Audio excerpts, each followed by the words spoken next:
Hola, hola a todos, espero que anden bien. Continuamos una semana más compartiendo la palabra de Dios. Y como lo prometido es deuda, la semana anterior dijimos que íbamos a estar hablando de unas de las funciones de la Biblia. Hoy vamos a estar hablando de que la Biblia es el arma más poderosa que tiene el cristiano. Ustedes habrán visto en el título del video, la miniatura, esa espada partida y con una corona dada vuelta, esa icónica espada de Inglaterra, Excalibur, que dicen las leyendas que le daba poderes sobrenaturales a quien la portara. Obviamente para portar esa arma tenías que ser digno, igual que el martillo de Thor, vos tenías que ser digno para portar esa arma. Es una leyenda que se creó con la unión de varios relatos de aquella época. Uno decía una cosa y otro lo iba sumando, y allí se fue conformando esa historia. Yo estuve investigando un poquito, y hay varios personajes en la leyenda. Está Merlín, la dama en el agua, hasta la funda de la espada tenía su protagonismo. Son todos leyendas, historias. No hay algo que se pueda comprobar empíricamente, sino que era una leyenda que fue creada o fue surgiendo a medida que uno contaba una cosa, el otro contaba otra, iban sumando, pero es como la mitología griega. No hay algo que se pueda comprobar empíricamente. Y yo tomé esta historia para compararlo con, con la Biblia, para compararlo con la palabra de Dios, que es lo más importante, y vamos a ver que no hay otra cosa más poderosa que la palabra de Dios. Si querés saber las pautas o los tópicos que podemos sacar de un solo versículo que vamos a ver hoy, en Hebreos 4, versículo 12, te invito a que te quedes hasta el final y que te suscribas a nuestro canal si te gusta este tipo de contenido. Y bueno, sin más preámbulo, vamos a ir entrando en el estudio del día de hoy. Hoy, más que un devocional, que una prédica, es un estudio. Yo, para traer este mensaje, estuve estudiando este solo versículo, Hebreos capítulo 12, capítulo 4, versículo 12. Un versículo que realmente tiene muchas premisas y muchas herramientas para el cristiano, y que nos muestra una dimensión de Dios que realmente no la tenemos en cuenta. Yo me puse a investigar en varias versiones de la Biblia, estuve mirando unos comentarios del griego de unos escritores que realmente me abrieron la visión de algo que para mí no era tan así, y que yo realmente lo pasaba por alto.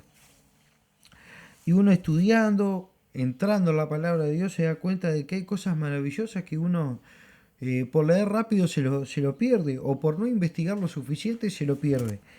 Vamos a ir leyendo ahí Hebreos capítulo 4, versículo 12. Dice: porque la palabra de Dios es viva y eficaz, y más cortante que toda espada de dos filos, y penetra hasta la división del alma y del espíritu, de las coyunturas y de los tuétanos, y discierne los pensamientos y las intenciones del corazón. Miren lo que dice el 3, se lo vamos a leer porque lo vamos a tocar también, porque es una extensión de la última parte del versículo. Y si no hay cosa creada que esté oculta de su vista, antes bien, todas las cosas están desnudas y descubiertas a los ojos de aquel a quien tenemos que dar cuenta. El escritor de Hebreos viene hablando eh, de que por la incredulidad del pueblo nunca entraron algunos no entraron a la tierra prometida. Y él rezonga en este versículo y en los versículos anteriores que no seamos incrédulos, que le creamos a la palabra de Dios. Y ahí dice justamente lo que leímos ahora, da esa explicación porque el versículo 12 empieza justamente ¿por qué? Porque es una conjunción explicativa de lo que él estaba hablando. Entonces empieza a decirle, bueno muchachos, mire que la palabra de Dios es cosa seria, no es una fábula, una historia que, bueno, que nos contaron nuestros antepasados y que la tenemos por ahí. No, el escritor de Hebreo le dice, miren, la palabra de Dios, y allí nombra cuatro cosas realmente importantes que las tenemos que tener en cuenta en el día de hoy. Y que yo las estuve investigando un poquitito. Hoy vamos a ver los pensamientos de un filósofo de la época, un filósofo helenista, judío, que hacía un poco ahí de sincretismo entre Platón y bueno, y la palabra de Dios o Dios, ¿verdad? Hacía ahí una mezcolanza y el escritor de Hebreo toma unas ideas que tenía este hombre, pero le da un peso realmente genuino y le pone el sentido que le tiene que poner. Él toma la frase, pero no las ideas. Y ahí ya podemos seguir entrando a estudiar este versículo, un versículo realmente importante que nos va a dejar eh, cuatro cosas. Cuatro cosas que nosotros los cristianos nos tenemos que apoderar para enfrentar esa bolsa que es el peirasmo, ¿verdad? Nosotros en todos estos videos hemos estado hablando o mencionando el peirasmo, que es una bolsa enorme en donde está toda la vida del cristiano metida ahí. Las pruebas, las dificultades, las pruebas de la vida, nuestros errores, todo está metido en esa bolsa. Ustedes pueden buscar después en el canal, en los videos del canal, hay un video que dice enfrentando el peirasmo. Y ahí se van a dar cuenta de por qué siempre lo mencionamos. Porque toda la vida del cristiano está ahí. Y bueno, vamos a ir entrando en, en el análisis. El primer tópico que tenemos que ver es la palabra de Dios es viva y eficaz. Y allí hay dos palabras griegas que las tenemos que ver. La primera es logos, que es la palabra. Eh, en la jerga popular cristiana está muy de moda esta palabra, logos, el kairos, eh, y hay otra que no me puedo acordar ahora que se me escapa, pero son palabras que se han puesto de moda últimamente en la comunidad cristiana. Y bueno, hoy vamos a hablar justamente del logos, investigando lo que decía un comentarista que analiza el texto griego. Yo utilicé para analizar todo este versículo, utilicé la crítica de este escritor, que es A.T. Robertson, ustedes lo pueden verificar después. Usé la Biblia textual y la interlineal griega.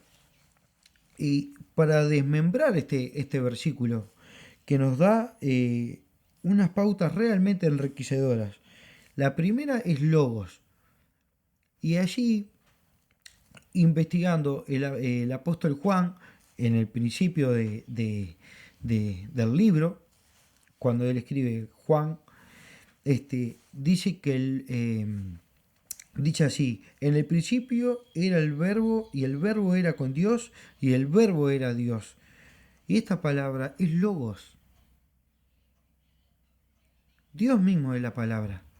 Ustedes pueden recordar en Génesis que todo el universo, todo lo que conocemos hoy fue hecho por la palabra de Dios. Y la palabra de Dios es Cristo. Lo dice el apóstol Juan acá, en el primer versículo del libro de Juan. Dice, en el principio era el verbo, en el principio de todas las cosas, que estaba en la creación la palabra de Dios. Allí estaba la palabra de Dios. ¿Y qué dice? Y el verbo era con Dios y el verbo era Dios. Nosotros no podemos pensar en la Biblia sin pensar en Cristo. Y no podemos pensar en Cristo sin pensar en la Biblia. Y esta es la primera premisa que tenemos que sacar. Que la palabra no puede ser sin Cristo. Y Cristo sin la palabra. Nosotros tenemos que tener esa idea siempre en nuestra cabeza.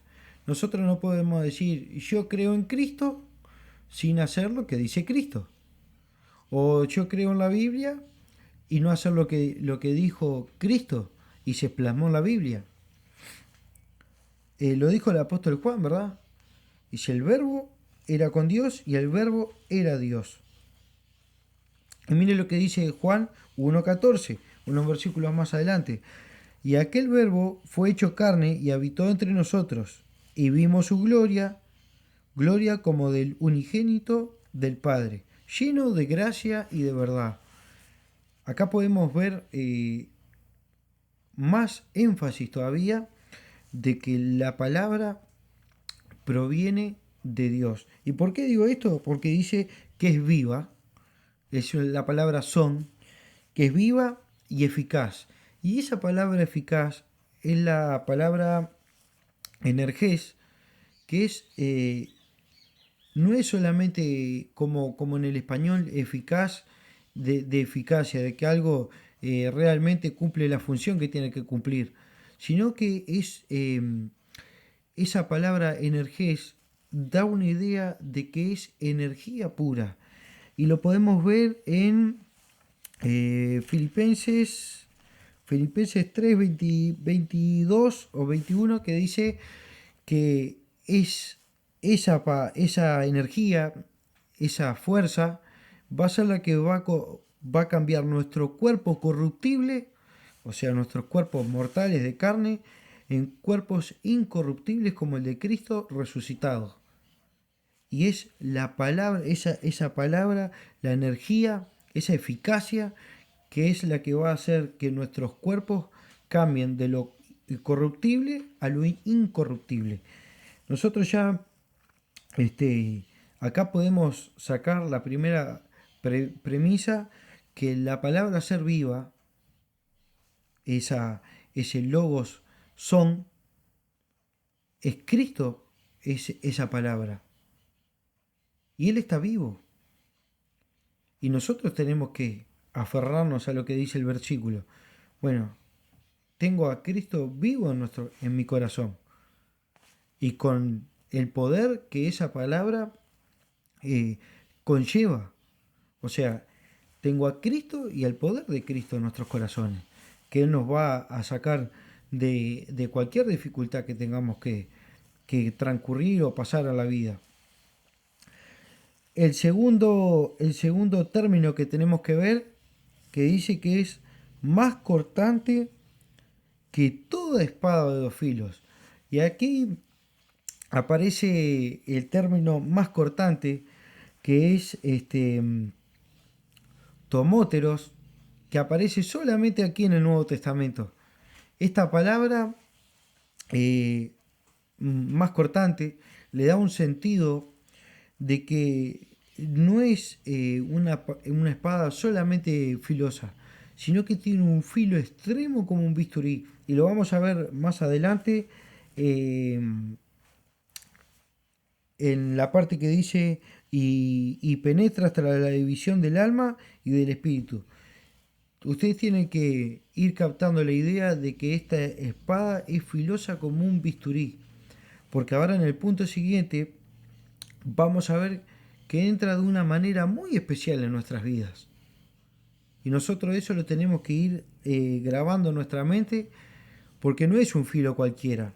El escritor de Hebreos utiliza este término, que solamente aparece aquí en todo el Nuevo Testamento, más cortante, solamente aparece aquí, y la espada es, la palabra que describe espada es distomón, que es espada literalmente de dos hojas o de dos filos, pero que se usaba en aquella época en la literatura. Lo usó Platón y lo usó Eurípides para aquella espada que usaban los soldados espartanos o soldados griegos, una espada realmente poderosa, muy filosa.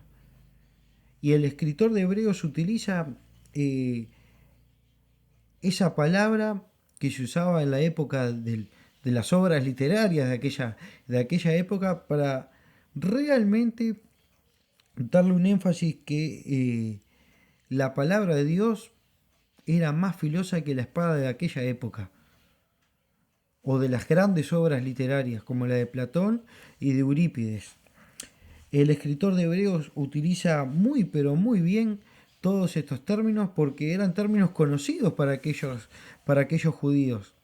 Eh, Como veníamos mencionando al principio del video, había un filósofo eh, muy pero muy popular en aquella época que era Filón, un filósofo alejandrino, y bueno, ejercía cierta influencia sobre los judíos.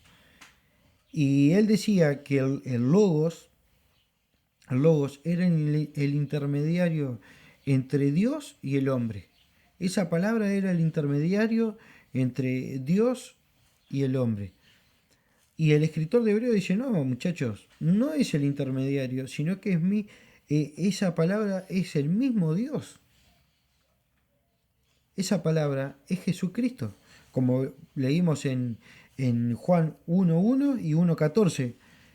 Es Dios mismo esa palabra. Entonces, eh, utilizó ese término conocido de ese filósofo, de Filón, y lo llevó a un siguiente nivel. Porque dice, está bien lo que dice Filón, está hermoso, pero esa palabra es Dios mismo.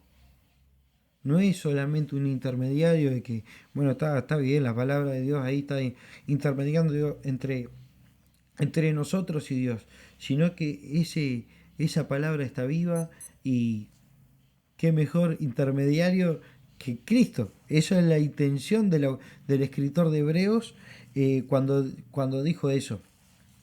Y utiliza también esa frase tomóteros y diastomón para dístoma, perdón, para dar otra idea que lo utilizaban los griegos y los judíos en aquella época, para decir, bueno, muchachos, la palabra de Dios es más filosa que la espada más poderosa de la época, que era aquella espada Sifos, así se llamaba la espada que usaban los espartanos en la guerra y los griegos. Una espada realmente espectacular que después los romanos eh, adoptaron, ¿verdad? Se la robaron. Todos sabemos que los romanos de ellos mismos no salió nada. Le robaron los dioses a los griegos, casi toda la cultura. Hicieron una mezcolanza. Después cuando vino Constantino agarraron la fe cristiana, hicieron una mezcolanza con los dioses de ellos. Bueno, en fin, todos sabemos cómo eran los romanos. Y el escritor de Hebreos agarra estos términos y dice, bueno, muchachos, ustedes conocen esto, bueno, la palabra es mucho más filosa que la espada más conocida de la época. Y eso nos lleva al otro paso, que dice que penetra hasta la división del alma y del espíritu. Y acá hay que tener en cuenta algo en la gramática griega, que es un participio presente en la voz media. Ustedes me dirán, hermano, me la complicó. ¿Qué me está queriendo decir con eso? Bueno, que es un presente que va hacia el futuro, que es continuo, lineal hacia el futuro, pero el que ejecuta la acción está involucrado en la acción. Eh, en el griego está eh, la voz pasiva, la voz media y la voz activa. Esa voz media, el que ejecuta la acción, se involucra en la acción. Y acá está la cúspide del versículo. ¿Por qué? Porque el escritor de Hebreo dice, bueno, la palabra es viva y eficaz, y más cortante que la espada conocida de la época. Pero eh, ese bisturí que es filoso, muy filoso, no entra de una manera arbitraria en nuestras vidas, entra de una manera muy especial, porque la idea es la siguiente, que ese bisturí va cortando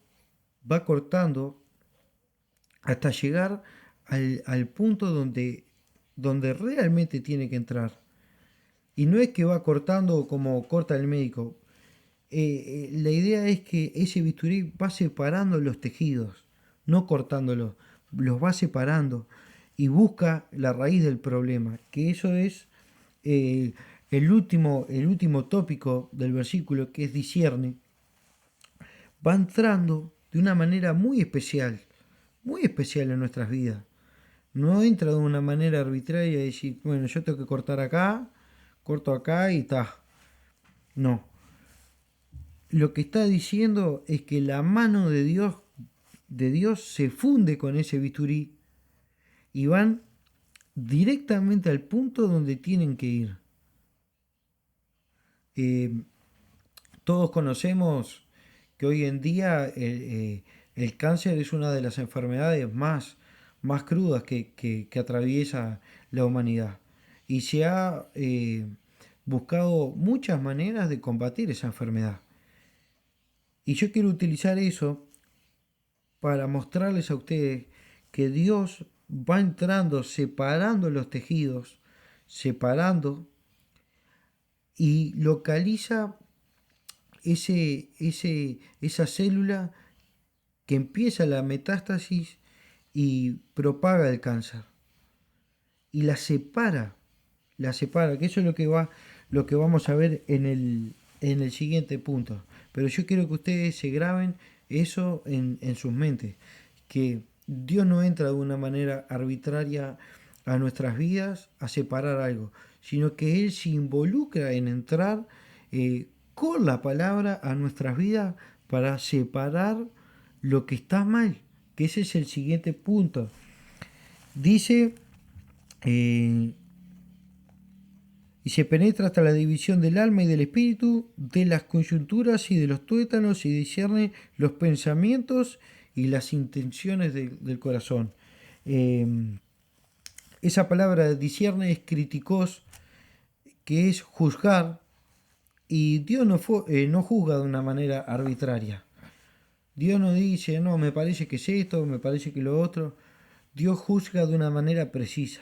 Y ahí es donde nosotros tenemos que grabar la escena de que la palabra de Dios se funde con Dios mismo y entra a lo más profundo de nuestro ser, de nuestros pensamientos, y va a ir separando eso que está mal en nuestras vidas. ¿Y cómo lo hace? Bueno, a través de su palabra. Cuando nosotros oramos, tenemos comunión con Dios, Dios mismo nos va mostrando y dice, mirá, me parece que estás flojito en esta área. Y no lo digo yo de una manera arbitraria. Te muestra el versículo.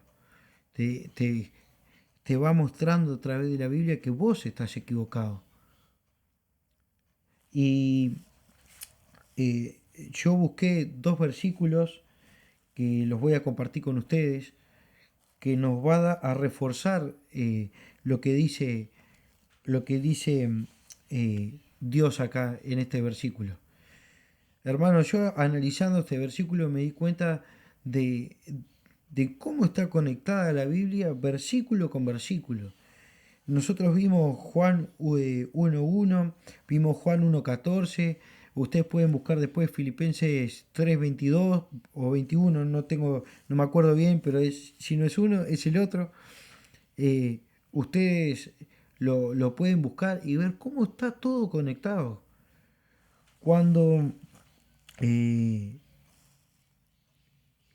Cuando dice que es más cortante y esa energía, ese poder de que los ven ustedes ahí en Filipenses 3, ese poder de Dios de poder cambiar nuestro cuerpo corruptible a algo incorruptible. No es un poder cualquiera. Es el mismo poder que aparece en Colosenses cuando Dice que Él une todas las cosas, sostiene el universo. Él creó todo. Jesucristo creó todo. Jesucristo es Dios. Y Él está vivo en nuestros corazones. Y analizando todo eso, me di cuenta que un versículo está tan bien conectado con el otro y nos muestra el pensamiento de Dios. Y nosotros eso no lo podemos pasar por alto. ¿Y a qué voy con todo esto? Bueno, vamos a ver Jeremías 17, el versículo 9 y 10. Y ahí nos va a dar otro matiz de esta palabra críticos, que es el discernir, el juzgar. Y miren lo que dice: engañoso es el corazón más que todas las cosas y perverso. ¿Quién lo conocerá? Yo Jehová, que escudriño la mente, que pruebo el corazón para dar a cada uno según su camino, según el fruto de sus obras. Nadie conoce nuestro corazón y nuestra mente tanto como la conoce el Señor. Y mire lo que dice Marcos 4:21, que dice, también les dijo: ¿acaso se trae la luz para ponerla debajo del almud o debajo de la cama? ¿No es para ponerla en el candelero? ¿Qué quiere decir el Señor con esto? Que nosotros tenemos la lámpara, que es la Biblia. La lámpara es la Biblia. ¿Qué la vamos a poner abajo de la cama? Donde la Biblia no puede escudriñar nada. ¿O la vamos a leer para que nos muestre realmente dónde tenemos que cambiar? Realmente dónde estamos flojitos, dónde tenemos que ir transformándonos para ir mejorando nuestra calidad de la relación con el Señor. Tenemos que tener mucho cuidado con todo eso. Y esto era lo que yo tenía para compartir con ustedes. De repente podríamos hablar un poquito más, pero no quiero hacerlo tan extenso. Quería dejarles este análisis de este solo versículo, que tiene estos 4 puntos que debemos tenerlo en cuenta.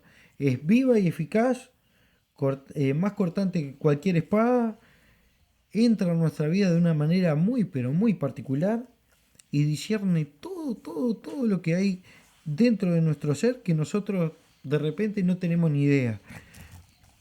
Como dice el verso 13, dice: no hay cosa creada que esté oculta de su vista, antes bien, todas las cosas están desnudas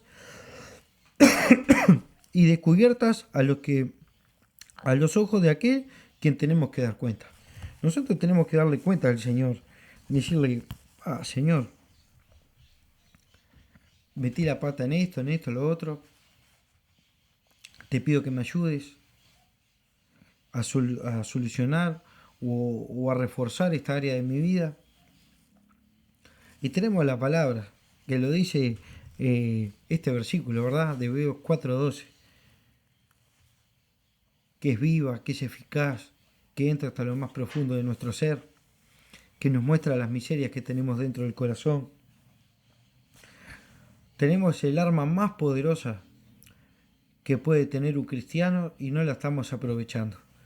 Estamos buscando a Excalibur a otra arma que son fábulas, que pensamos nosotros que nos va a solucionar algo y no nos soluciona nada. Esto era lo que yo tenía para compartir con ustedes. Espero que haya sido de bendición. Si te fue de bendición, compartilo. Quizás hay alguien que lo está precisando. Y bueno, vamos a orar para despedirnos. Señor, te damos gracias por todo. Te doy gracias por la oportunidad que me das de compartir tu palabra, Señor. Ayuda a los que están del otro lado a permanecer en tu camino, a esforzarse un poquitito más todos los días en cumplir tu palabra. Ayúdalos de buena manera, dale fuerza, ayúdalos, Señor. Te damos gracias por sus vidas, los bendecimos en el nombre de Jesús, amén. Esto es todo por esta semana y nos vemos la semana entrante.